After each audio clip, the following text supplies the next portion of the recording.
하나님 말씀은 사도행전 9장 1절에서 19절까지 말씀입니다.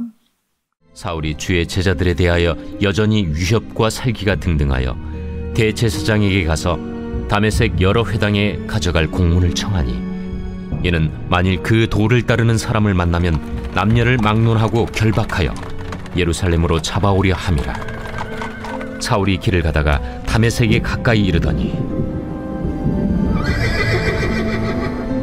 호련히 하늘로부터 빛이 그를 둘러 비추는지라.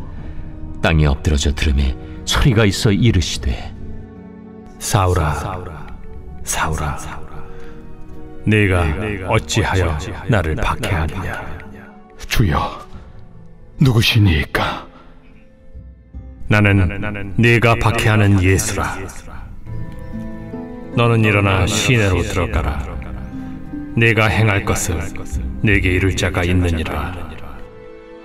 같이 가던 사람들은 소리만 듣고 아무도 보지 못하여 말을 못하고 서 있더라. 사울이 땅에서 일어나 눈은 떴으나 아무것도 보지 못하고 사람의 손에 끌려 다메섹으로 들어가서 사흘 동안 보지 못하고 먹지도 마시지도 아니하니라. 그때 다메섹에 아나니아라 하는 제자가 있더니 주께서 환상 중에 불러 이르시되, 아나니아야. 주여, 내가 여기 있나이다. 일어나 집가라 하는 거리로 가서 유다의 집에서 다소 사람 사울이라 하는 사람을 찾으라. 그가 기도하는 중이니라. 그가 아나니아라 하는 사람이 들어와서 자기에게 안수하여 다시 보게 하는 것을 보았느니라. 주여, 이 사람에 대하여 내가 여러 사람에게 듣사온즉 그가 예루살렘에서 주의 성도에게 적지 않은 해를 끼쳤다 하더니 여기서도 주의 이름을 부르는 모든 사람을 결박할 권한을 대제사장들에게서 받았나이다. 가라. 이 사람은 내 이름을 이방인과 임금들과 이스라엘 자손들에게 전하기 위하여 택한 나의 그릇이라. 그가 내 이름을 위하여 얼마나 고난을 받아야 할 것을 내가 그에게 보이리라. 아나니아가 떠나 그 집에 들어가서 그에게 안수하여, 형제 사울아, 주 곧 내가 오는 길에서 나타나셨던 예수께서 나를 보내어 너로 다시 보게 하시고 성령으로 충만하게 하신다. 즉시 사울의 눈에서 비늘 같은 것이 벗어져 다시 보게 된지라. 일어나 세례를 받고 음식을 먹음에 강건하여지니라. 아멘. 오늘 말씀은 여러분 사울에 대한 말씀입니다. 너무나 잘 알고 있는 또 사건이기도 하고, 또 우리가 알고 있는 바울의 옛 이름이었던 사울에 대한 그런 이야기이죠. 여러분들이 뭐 잘 알고 계시고 익히 뭐 들었던 터이지만 또 오늘 말씀을 통해서 다시 한번 확인해 보도록 하겠습니다. 먼저 여러분 사울이라고 하는 사람은 누군가?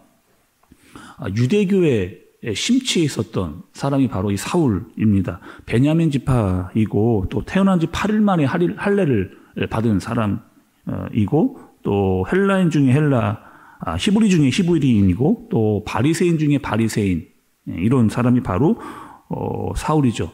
한마디로 이 사람을 딱 정의하면 이런 사람입니다. 족보 있는 집안, 그런 사람이라고 볼 수가 있어요. 또 엘리트 출신이었고, 또 그가 다닌 학교, 스승, 멘토 뭐 다 출중한 그런 사람들입니다. 당시에 최고였던 학자였던 그 가말레엘이라고 하는 사람에게 또 학문을 배웠고, 지금쯤 말하면 아마 뭐 서울대 석자 교수쯤 되는 그런 사람에게 수학을 한 그런 사람입니다. 태어날 때 금수저였고 부족함이 없었고 못하는 게 없었던, 그러니까 여러분 자기 스스로 얼마나 대단한 자부심과 또 자신감이 대단했던 그런 사람이 바로 이 사울이라고 하는 사람이죠.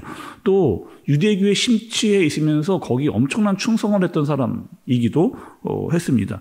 유대교에 심취했다 보니까 지금 막 커져나가고 있는 이 기독교가 뭘로 보였느냐? 사울의 눈에는 이단으로 보인 겁니다. 그리고 이 이단은 반드시 때려잡아야 된다. 이렇게 막 확산되는 사람들을 가만두면 안 된다. 그리고 지금 기독교인을 막 잡아들이는 것 자체 아무런 문제가 되지 않는다. 그렇게 생각을 했던 사람들이에요. 한마디로 말하면 교회 다니는 인간들, 또 교회 싸그리 다 없어버리고 뭐 잡아가두고 없애도 큰 문제가 되지 않는다라고 하는 그런 마음과 또 유대교에 충성을 다했던 사람이 바로 이 사울이라고 하는 사람이죠. 또 여러분 잘 보니까 그 사람이 어떤 역할까지 했느냐. 1절의 말씀을 좀 보면 위협과 살기가 대단했던 그런 사람입니다. 그러니까 지금 쌍심지를 키고 지금 교회와 성도들을 핍박해야 되는 것이 자기의 온전히 할 일이다. 이렇게 생각을 했던 사람이에요. 그리고 그것이 하나님께 충성하는 일이다. 라고 생각을 했던 그런 사람입니다. 또 여러분 우리가 며칠 전에 보았던 스데반 집사가 돌에 맞아 죽는 현장 그 가운데서도 이 사울이 있었습니다. 내가 책임지겠다. 이 사람의 죽음에 대해서 내가 책임지겠다. 사람들이 다 사울 앞에 옷을 벗어놨잖아요. 그리고 기독교인들이 싸그리 씨를 발려버리는 일에 내가 정말 애쓰고 있으니 걱정하지 말아라. 이렇게 지금 마음을 가지고 있는 상황입니다. 그것도 모자라가지고 이제는 다메섹으로 가자. 거기도 지금 사람들이 막 믿는 사람들이 늘어난다고 한다더라. 거기로 지금 막 그 사람들을 잡으러 가고 있는, 거기다가 공문도 받았어요. 그러니까 합법적으로 그들을 죽이는데 아무런 문제가 없으니까 그들을 잡으러 가자라고 막 달려가고 있는 그런 상황입니다. 학자들은 지금 이 사울의 나이를 한 25에서 30 정도의 나이로 추정을 그렇게 합니다. 그러니까 여러분 지금 가장 젊을 때, 혈기왕성할 때예요. 에너지가 뭐 굉장히 많을 때입니다. 그리고 유대교에 빠져있는 그런 사람인 거죠. 또 내가 너무나 잘났고 탁월했기 때문에 뭐 다른 사람 말 들을 필요 없는 그런 사람이기도 했습니다. 이게 다인 것처럼 살았고 내 인생 내가 주관하며 살고 있는 그런 사람. 그리고 다메섹으로 가는 것도 그런 잘못된 열심으로 가고 있는 그런 상황입니다. 근데 내가 하고 싶은 대로 하고 있는 사울에게 내가 원치 않는 일이 일어나는 것을 볼 수가 있어요. 다메섹으로 달려갑니다. 말을 막 달려가는데 갑자기 내 앞에 강한 빛이 비추게 되죠. 그래서 그 달리던 말에서 떨어지게 됩니다. 그리고 4절과 5절의 말씀 여러분 좀 보세요. 4절과 5절의 말씀. 땅에 엎드려져 들음에 소리가 있어 이르시되 사울아 사울아 내가 어찌하여 나를 박해하느냐 하시거늘 대답하되 주여 누구시니까 이르시되 나는 내가 박해하는 예수라. 여러분 어떤 일이 일어난 거예요? 이거 지금 이게 무슨 여러분 일인 거예요? 이때까지 내가 없다 그렇게 이야기하던 그 예수가 내 눈앞에 나타난 겁니다. 그리고 이단이라고 생각했던 모두 다 싸그리 죽여버려야 한다라고 했던 그 대표격이었던 예수가 지금 내 눈앞에 나타나게 된 그런 상황이에요. 거기다가 지금 바울이 강한 빛을 비추고 말에서 떨어졌는데 일어서 눈을 뜨려고 했는데 눈이 떠지지 않고 깜깜해져 버린. 그래서 사람들의 손에 이끌려서 다메섹으로 들어가고 있는 그런 현장입니다. 먹지도 않고요, 마시지도 않아요. 그만큼 지금 사울에게 엄청난 충격을 받은 그런 사건이기도 합니다. 여러분 그럴만하지 않습니까? 내가 부정하고 내가 없다라고 그렇게 강력하게 부인했던 예수가 나에게 나타나서 내가 예수다. 네가 핍박하던 예수가 바로 나다라고 하는 그 현장을 목격하고 본 사람이 바로 당사자가 된 거죠. 여러분 사울을 보면서 하나님께서 정말 그에게 알려주고 싶고자 했던 것은 여러분 뭘까요? 네 인생 네 마음대로 살았는데 너 마음대로 되더냐 이거 아니겠어요 여러분? 네 인생 네 거라고 생각했는데 네 거 아니라는 거예요. 네 인생 하나님의 것이다. 네가 네 인생을 네 마음대로 최선을 다해서 살고 뭐 최고의 것으로 알았겠지만 그것으로 넌 잘못된 인생으로 나아가 나를 핍박하는 인생을 살았지만 너 아무것도 아니라는 거예요. 그냥 하나님이 건드리기만 해도 그냥 아무것도 아닐 만큼 쓰러져 버리는 그런 약한 존재라는 것을 하나님께서 보여주시고 알려주시는 그런 사건입니다.